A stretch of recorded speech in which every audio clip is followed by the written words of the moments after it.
Today we're going to be reading a chapter of this book, Night of the Mannequins by Stephen Graham Jones. Dark and twisted, funny, and a little crazy and unsettling as hell. Christopher Golden. As you guys know, we were reading Psychros before this book, but it just wasn't flowing. I posted a poll on Instagram and a lot of you voted for this book. I went to Barnes & Noble with you guys. If you would like to be part of the polls and a lot of choices on this channel, make sure you follow me on Instagram, okay? I post a lot of updates there, so hopefully this book is a little bit more the vibe, spooky seasons vibe, and a lot more easy to understand, you know, when you're trying to unwind. So I hope you like my costume. We're getting ready for Halloween. And yeah, Spider Girl's just gonna read to you, and I hope that you enjoy and relax, okay? I hope you're comfortable. Let's get started. Night of the Mannequin. One last laugh for the summer as it winds down. One last prank just to scare a friend. Bringing a mannequin into a theater is just some harmless fun, right? Until it wakes up. Until it starts killing. Luckily, Sawyer has a plan. He'll be a hero. He'll save everyone to the best of his ability. He'll kill as many people as he needs to so he can save the day. That's the thing about heroes. Sometimes you have to become a monster first. Alright, let's get started. Chapter 1.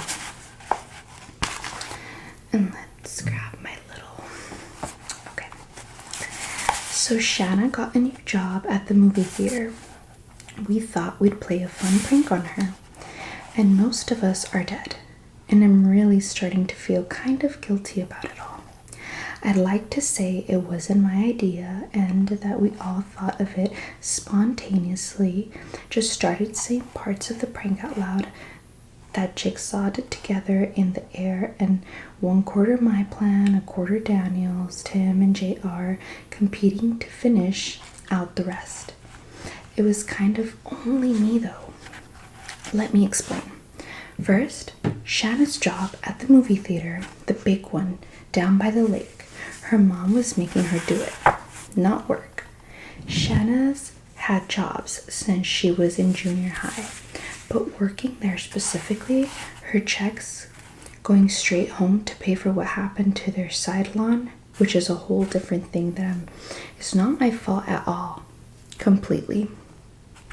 The reason it was that movie theater and not the dollar show or the drive-in or even the bigger Cineplex farther down 30 towards Dallas was first, it's that one's the main one in Rockwell and closer, but second, and probably the real reason, Shanna's mom had dated that theater's main security guard in high school. And he could keep an eye on her as long as his ex-girlfriend's daughter, he thought. 2 weeks in, Shanna used her usher powers to sneak us in through the emergency exit at the back of Theater 14. The last one on that side and the farthest from the manager's office, which is where security was. It was less because we wanted to see a movie than that we wanted the thrill of not paying for a movie, you know. Anyways, with an assigned seating, we were having to move 4 of us to a new place with about every third clump of people who came in. It was kind of a giveaway. Ended up with the assistant manager coming in to count heads and us claiming we'd thrown our ticket stubs away already. Who keeps ticket stubs? The only problem was we wouldn't remember where our seats had been. It probably would have worked, or it could have worked, But then the assistant manager asked us what movie this even was. Surely we knew that, right? Not really. Worse, it turned out to be a senior citizen kind of movie. 4 old dudes escaping their nursing homes and doting children and counting jail situations to have one last golf game, which was when we all kind of snuggled up and gave up. Better to get busted than to claim to be wanting to see that. Because we were sophomores, the same as Shanna, it didn't take long before they were asking her questions. Did she maybe know us? Of course we all temp unfriended her while being prepped out, but that didn't erase snapshots, and there was a lot of those. Even under the filters and markups, it was kind of obviously the 5 of us from elementary up until this very night, including one group selfie from our stolen seats posted right on the timeline. So the result of us sneaking in and not knowing to sit in the very front row until the show started was A, Shanna would now work in tandem with a more trusted, experienced provider, and B, there would be random head counts of all movies she was in charge of. It was bullshit, especially since she could be making more in tips at the car wash with Danielle because of the porta potty situation. Girls didn't work there so much, so they pulled 10s and even 20s sometimes, but she still had $600 to go in paying her mom's landscaping tab, so she was stuck. Anyways, the prank. JR lives kind of out of the stick, right? Way out on Rabbit Ridge, technically in Heath. Back behind his fence, there's this big hill we used to always roll down in.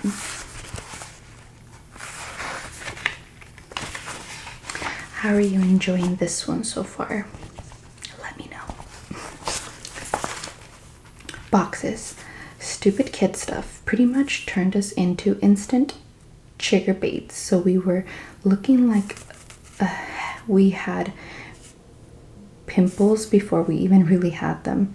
Anyways, in 6th grade, Tim was going for the record in his box, and it crashed him through the trees into the dark, sticky muck of the creek.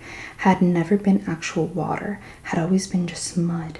None of us went in there anymore since Danielle had gotten poison oak or ivy, or we didn't know, so we were all standing there waiting when Tim came back limping, bleeding from his forehead and carrying a pale white arm kind of bent in a cherry fashion at the elbow. We braved the words to see the rest of this. There, in the black slime of the creek bed, was a naked white mannequin, this giant Ken doll reaching for the sky with the one arm he had left. You better believe he was our toy for that whole summer. We traded him between our houses, carrying him place at a time, bungee corded to skateboards and bikes, or stuffed halfway into a camping backpack. We stole our dad's clothes to dress him up, leave him here and there. He had so many names, but he was finally just Manny, for mannequin. Real clever, I know. When we finally got bored with him, we ended up in my garage. He ended up in my garage, straddling the Kawasaki 750 my dad had. Laid over the motorcycle, forbidden my mom from ever being ridden again. But that didn't mean Dad had to sell it, which is a whole thing with them, but never mind. So Manny was a joke from where we'd been kids before life had gotten all serious and SAT. Me having the bright idea to bring him back for this perfect prank was a way of honoring the kids we'd been, I figured. And it would be one last blast from the past. Manny, better. Shanna would get the joke right off. That was very important. It was kind of how we'd been telling her we were sorry for the hot water at her new job. Well, and for the landscaping she was paying off with that job too. For a lot of stuff, okay? I mean, she'd always been the toughest of us. The mannequin when when she needed it to be, the least likely to cry or complain about cuts and scrapes, the best at earning Wood Scouts badges. But that didn't mean she didn't like nice things too, we figured, like being included in the prank to end all pranks, the one that could someday summarize our whole high school experience. And right now, blast us off into the future in the most fitting way. So we raided our dad's closets again and dug into the costume trunk in our old fort that nobody found yet, way back in the trees behind Holy Trinity. We were needing clothes for Manny, but for us as well. We were going 90s baggies for that Friday night. Danielle shoved a whole mannequin arm down the leg of the pants she was wearing, which kind of made us all look away, but not look away. I mean, okay, Danielle was always just one of us, a girl, yeah, whatever, but she'd never been like a dating prospect, right? Mostly because none of us were dating, didn't need boyfriends or girlfriends since we had each other, or maybe we just didn't have the nerve. We're hiding in the safety of our friendship. I don't know. It doesn't matter now. And Shanna was like my third cousin on my mom's side anyways, but Danielle, the thing with her, why she'd never been in the realm of possibility, it was probably that we'd all seen each other with the snotty noses in elementary. We'd all ridden the Acne Highway for junior high together, and now we were telling each other horror stories about the swarm of college questions constantly sweeping up from the mouths of grandparents and family and friends. It's like we were too close for anything romantic, if that makes sense.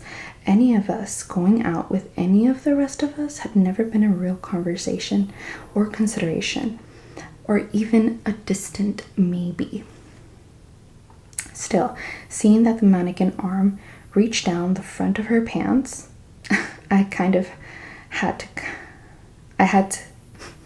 had to kind of look far away. I don't know about Tim and Junior, but then she did the same with the other arm and tied bandanas around her thighs to keep the arms in place. Part of me was wondering why we hadn't been playing this particular game for a long time already. That's 2 limbs, Junior said, all helpfully. The legs were 1,000 times trickier. We ended up with Tim's undershop in the old part of Rockwell, his uncle using a bandsaw to slice the legs in half top to bottom and long ways. He comped us a roll of duct tape to hold the legs back together. When we were leaving, he shook his head, said it must be great to be young and endlessly stupid. He's a good guy, really. If I were ever going to be his age, I think I'd want to be just like him, mostly. Anyway, with the legs cut into pieces like that, Tim got both lower parts into his biggest backpack and slung one of his dad's shirts over it. It looked fake as hell, but would anybody at concessions risk anything? The hunchback kid, if he was smuggling something or not? Junior used his old scooter bag for most of the other leg pieces, and we duct taped it in the middle for a stomach because 2 hunchbacks in one screening might be pushing it.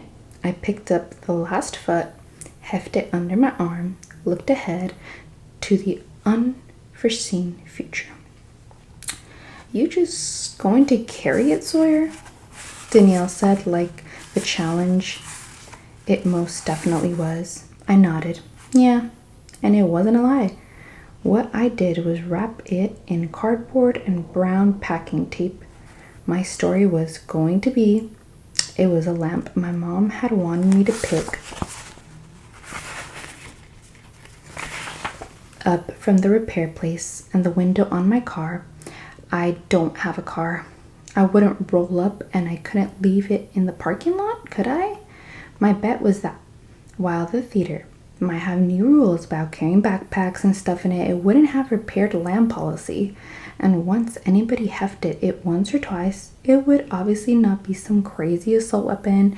Junior couldn't get away with this since his dad was a known gun nut and all, so people would just assume he had some of those bullet-shaped chains, but my dad was mostly concerned with figuring out what kind of mileage our new electric car was getting and how much that was saving us per month, per year, and on into the hybrid future. So I wouldn't get any second looks. Could tap dance right past the box office with whatever, I was pretty sure. To prove it, I just dropped the head into the plastic shopping bag so it was completely seeable to anyone who gave it half a look. But if you saw a human head in the bag of someone in line for a fountain drink, would you say anything? I mean, if I were the one holding that bag and my record was super spotless, all my emotional meltdowns far in the past, you wouldn't give me a second look. Probably not even a first look. Nobody would. The torso we put in a trash bag, we rubbed actual trash all over, then leaned up against the wall in the alley by the emergency exit. It was theater number 4. Danielle had coasted by the box office, checked that out for us. Her hair all in her face, so she was just any other girl on a Friday night. We got in without any hassle, paid the time. We were even in the theater early enough to pop the emergency exit door without any problem. Tim did a big fake fall on the stairs on the opposite side up high, his drink going everywhere.